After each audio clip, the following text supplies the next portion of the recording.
Hey guys, it's Hannah Saxon here, and oh my god, I never realized how awesome 70s music was.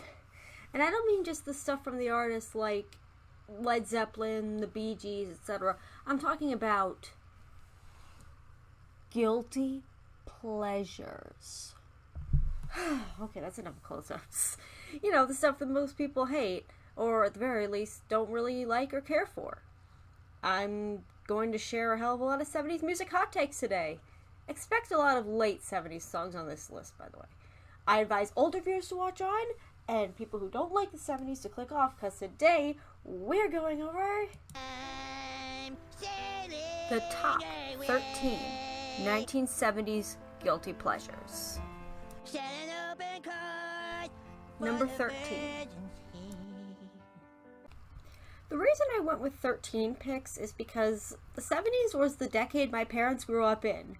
And trust me, I know my 70s music. But I also know quite a bit of 60s music, which brings me to a legendary group, Frankie Valli and the Four Seasons. Big girls don't cry. I'll say it, Frankie Valli has the most iconic falsetto in 60s music. And some of the most iconic songs of the entire 60s decade, but his 70s output was kind of eh. My Eyes Adored You was a big example of that.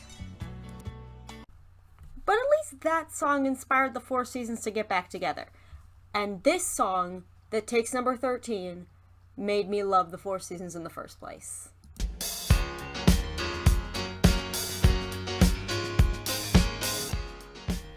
I first heard this when JonTron sang it on Game Grumps, you know, when he was still on it. I don't remember which series or episode, though. And then I heard this one looking up videos in my cult phase I choose not to talk about. And then I heard it 3 years later, and that's when it hit me. This song is awesome, despite how many people don't like it. Like, seriously, listen to Valli's falsetto. People can only dream of having a falsetto this amazing. By the way, I've never seen Jersey Boys. Let me know if it's any good and I might give it a watch. You never know. Number 12. Why are you walking so funny, Cartman? Here's the first out of many unpopular opinions in this video. I kinda like Chicago. If you leave me now, you'll take away the biggest part of me. This is one out of two songs on this list relating somewhat to the Windy City. I used to live there. Well, technically I lived in a suburb of Chicago, so songs relating to that city hold a special place in my heart. There's a lot of music critics who either don't like Chicago or don't like the lead singer of the band, Peter Cetera. Specifically Taught in the Shadows. But personally, as an aspiring music critic in the small YouTuber scene, I freaking love Chicago. In fact, spoiler alert, you're gonna find a Chicago song on my 80s Guilty Pleasures list. I'm gonna make this a series.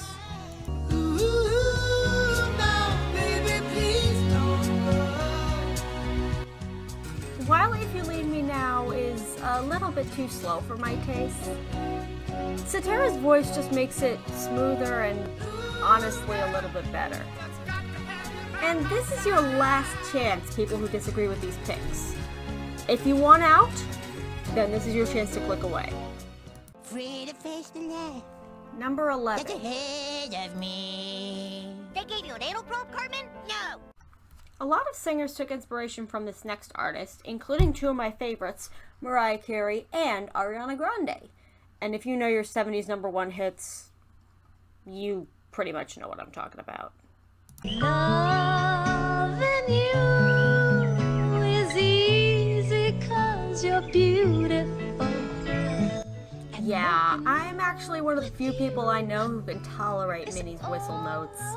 They don't sound irritating at all. It actually sounds kind of pleasant, which makes sense considering the song's lullaby-like production.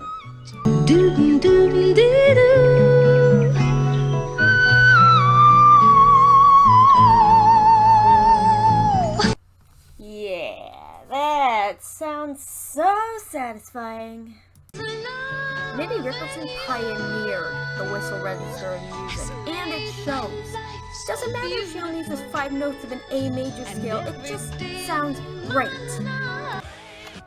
I first heard this in Megamind of all places, you know, when it was transitioning to Highway to Hell and back, and it kind of fit. The only iffy part for me is the... I say it's iffy because she's supposedly singing this to her lover, but at the same time it sounds a little unsettling. But I can get past it entirely because of the performance. I'm gonna end this off with Minnie ending the live version of this song on an extremely high note.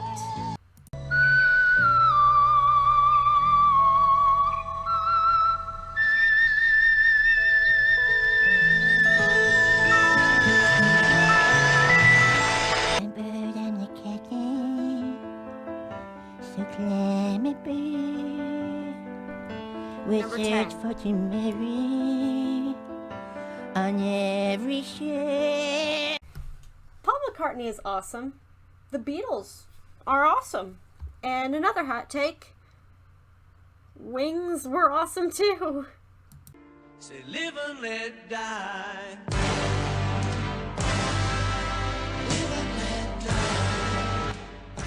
Admittedly, I've never seen a 007 movie in my life, but this song makes me want to see the movie with the same name, Live and Let Die.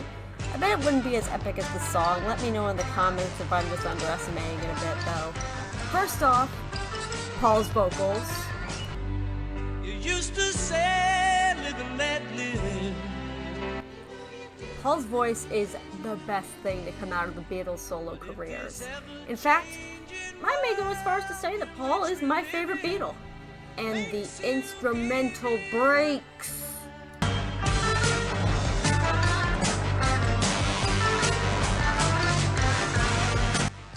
Damn! I love these breaks so much. They're the parts that define the song in my personal opinion.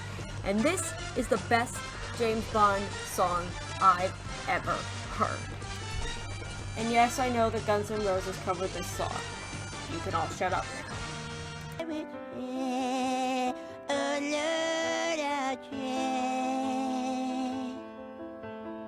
Number 9. Take care. Did any of you children see the alien spaceship last night?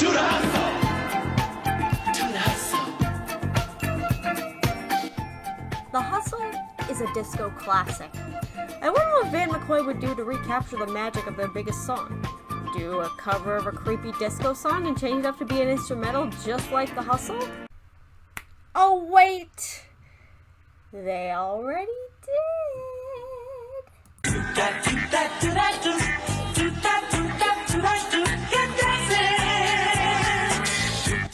This cover takes the original discotheque version and edits out all the creepy dialogue while still keeping the instrumentals intact. I think it's better than the original because of that singular factor. I mean, if you take a short listen to the original... You can't think of all the wrong and all the wrong of the world. Yeah, Van McCoy did a better job. And their version of Get Dancing actually makes you want to get up and dance. You can't worry about having someone remind you about all the wrong in this world. You just dance it out and briefly forget that the world is a giant crap hole. And that lead into the chorus.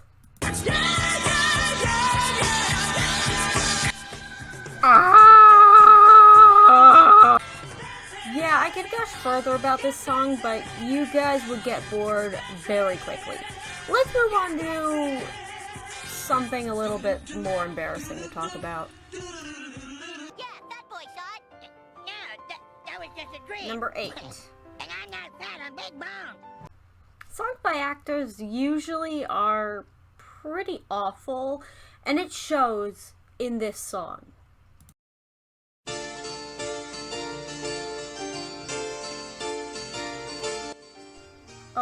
Hannah, why are you talking about this song when it came out in the late 60s? Yeah, commenter, I bring that up to prove a point. Something about this original version of Macarthur Park kind of sells me for it. But don't get me wrong, it's a pretty stupidly written song. But what if you took Macarthur Park and turned it into a disco song? More importantly, a song by the queen of disco herself, Donna Summer. And I'll never have that recipe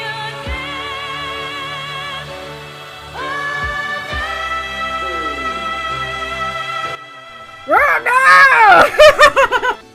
Oh no, Hannah said this song is badly written, but she put it on a list praising it? Well, first of all, thank you for reading the title of the video. Second, this is a great opportunity to click off the video. And third, damn, this song is so great to sing along to. on the sweet green icing flowing down. Richard Harris may have made the original 7-minute long version, but this version is a blessed 4 minutes. Does that make it better? Yeah, but that's not what makes it good. What makes it good is Donna's charismatic voice and the dancey production. I recall the yellow cotton dress. Somebody sang this version on American Idol, and she nailed it. I don't remember who, though. Let me know in the comments. But seriously, Donna pulled it off better than that contestant and Richard Harris. Saying this next sentence won't make me any friends, but it's one of the best disco songs I've ever heard. Not just from 1978, but the entire 1970s decade. Okay, let's move from all the embarrassment, is what I would say to end this list, but fortunately, we're gonna keep on going. Number 7.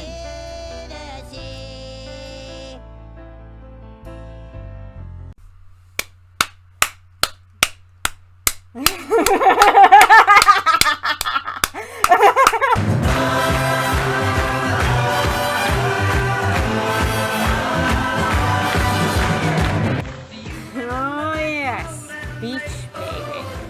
That shameless Beach Boys copycat. Looking past that, I think this is a pretty good song that stands on its own. The lyrics portray young love and memories of being a teenager, which I can relate to. I met my now fiance in high school. Granted, he hasn't listened to this song yet, but since I have a fondness for it, he'll probably go check it out. Subscribe to my Air Games, by the way. Also, this song comes to mind whenever I go to the beach or the town pool, so you be the judge. I hope you're a fan of endless repetition, though!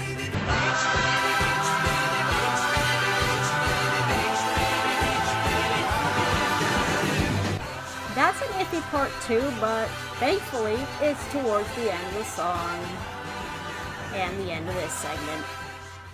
Reflections in the waves. Number 6.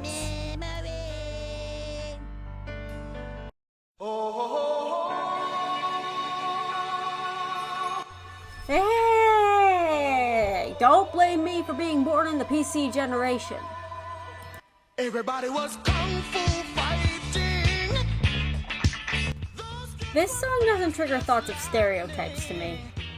It's just fun to dance and sing along to. Sure, CeeLo Green did a much better cover of it, but I'm putting the original here because it's, well, the original.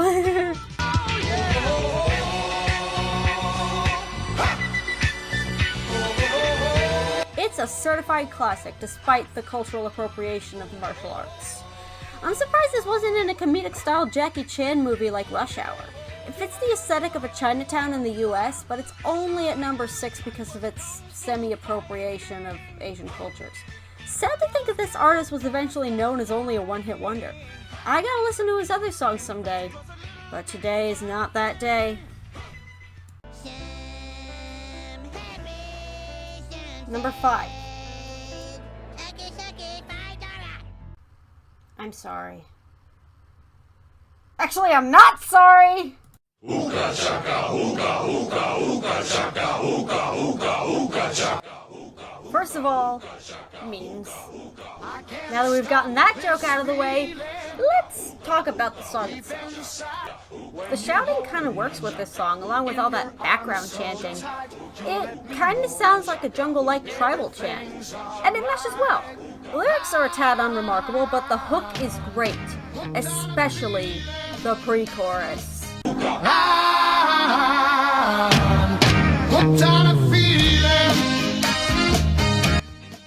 Couple of facts about this song. It's a cover of a B.J. Thomas song.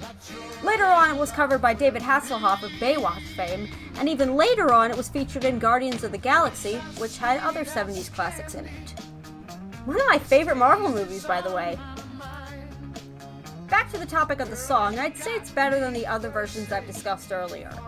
BJ's version comes at a close second, may he rest in peace, but Blue Swede made it extra enjoyable. I don't understand why so many people hate it, but then again, that's true of all the songs on this list. Plus, it fits in the space prison scene I can't show, so let's keep on trucking.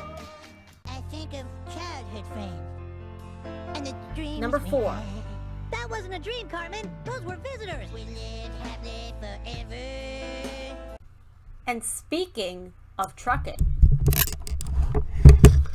Breaker 1 9 10 4 for sure, get her done, Larry the Cable Guy. Looks like we got ourselves a convoy.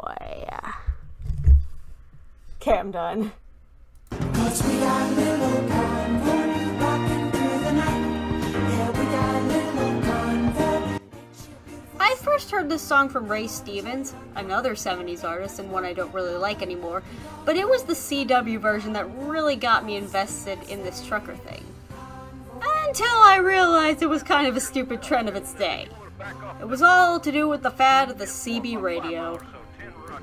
Fun fact, my mom used to have a CB radio. That's not relevant to anything, I'm just saying.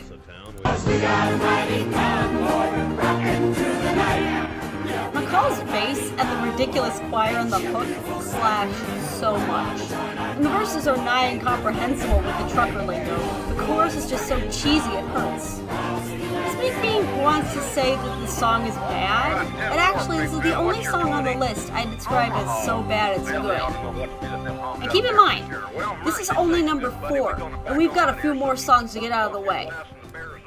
Click off now, 70s enthusiasts. This is going to hurt. Tell the story good, but somehow Number 3. we missed out on the part of good. Number 4 and number 3 were right next to each other on Tom the Shadow's Worst of 1976 list. Only they were number 2 and number 1. Convoy was right before. Gonna find my baby, gonna hold her tight, gonna grab some afternoon delight. Sex. Where were we? Yeah, good question, John Cleese. Where were we? Where are we when all the notable things I have to say about this song are, it's a sappy, saccharine song about sex? But let's be real here. The only reason it's on this list is because of this part. Sky rockets in flight, afternoon delight. That. It's because of that. That is the reason I like this song. I quote that line every time I have to explain this song to people who have never heard it. Vague, I know, so let's move on to number 2.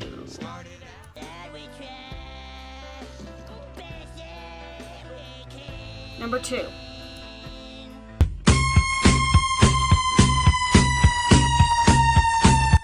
Oh, I'd know that Siren anywhere. Mom, this one's for you. In the heat of a summer night, in the land of the dollar bill. When the town of Chicago- Okay. Let's just get this out of the way. Geographical errors on the east side of Chicago. and historical errors About 100 cups a day. aside, this song is just too happy to not be a guilty pleasure. Sure, it's about Al Capone. Sure, it describes a lot of people being murdered. Sure, the chirpy production doesn't fit the morbid lyrics at all. Glory be you just can't deny that the production is just too happy to not dance to. Just wait the night Chicago died. Na na na na na na na na na. The night Chicago died. Okay, so let's get on with the more, less embarrassing stuff. The honorable mentions. Been spending most of their lives living in a pastime paradise. Cult phase. Also, Coolio did it better. Pretty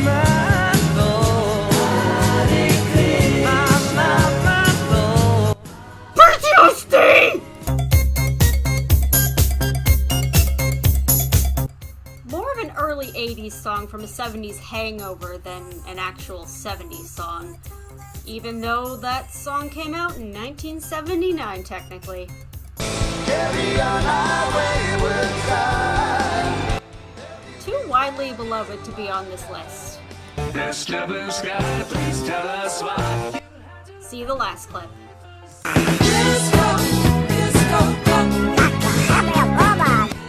Consider this the honorary number 11. Okay, enough messing around. On to number 1.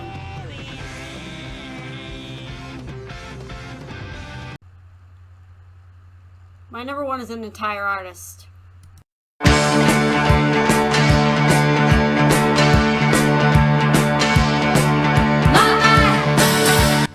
Yes, I'm dedicating all the songs I know by the most famous winner of Eurovision, the Swedish group known as ABBA. And no, I'm not just including them because I call my father Abba, as that is the Hebrew word for father. I don't understand how anyone could hate ABBA. Their songs are just platinum trophy worthy. Everything from Dancing Queen to Gimme Gimme Gimme to Fernando to even Mamma Mia. I'm glad that those jukebox musicals based on their songs were made. ABBA songs are perfect material for a musical. And this is basically a cop-out for number 1, so I have to compensate. Here are my top 3 ABBA songs. Number 3, Dancing Queen. You are the dancing queen, young and sweet, only 17. Number 2, Super Trooper. Like a super trooper, lights are gonna find me, shining like the sun. And number 1, Waterloo. Waterloo, couldn't escape if I wanted to. The winner takes it all. And coincidentally, that's the name of another ABBA song. And that's it for my top 13 70s guilty pleasures. Stay tuned next time because I'm going to be making an 80s, 90s, and 2000s guilty pleasures list. And maybe even a 2010s one. And until next time, like and subscribe, hit the bell to stay updated, check out Nay Eat 'em, and remember, if opportunity comes knocking 4 times, you know what to do. Take care. Bye.